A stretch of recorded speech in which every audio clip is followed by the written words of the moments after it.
ঢাকা বিশ্ববিদ্যালয়ের কেন্দ্রীয় ছাত্র সংসদ ডাকসু মাদকের আড্ডাখানা ও বেশ্যাখানা ছিল বলে মন্তব্য করেছেন বরগুনা জেলা জামায়াত ইসলামের সহকারী সেক্রেটারি জেনারেল মোহাম্মদ শামীম আহসান। শনিবার রাতে বরগুনার পাথরঘাটার কাটাখালী এলাকায় বরগুনা ২ আসনে জামাতের প্রার্থী সুলতান আহমেদের নির্বাচনী জনসভায় তিনি এমন মন্তব্য করেন। তার এ মন্তব্যের প্রতিবাদ জানিয়েছেন ডাকসুর সাহিত্য ও সাংস্কৃতিক সম্পাদক মুসাদ্দিক আলী ইবনে মোহাম্মদ। একই সঙ্গে জামাতের ওই নেতার উদ্দেশ্যে একটি খোলা চিঠি লিখেছেন ডাকসুর এই নেতা।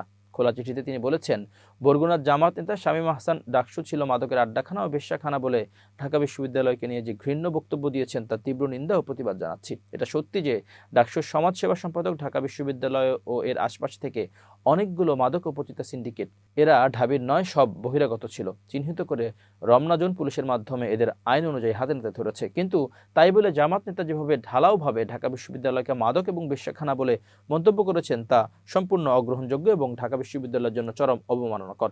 তিনি আরও বলেছেন, তাকে অবিলম্বে জাতির সামনে প্রকাশ্যে ক্ষমা চাইতে হবে। যদি তিনি আজকের মধ্যে ক্ষমা না চান তাহলে আমরা আগামীকাল তার বিরুদ্ধে শাহবাগ থানায় মানহানির অভিযোগে মামলা করব।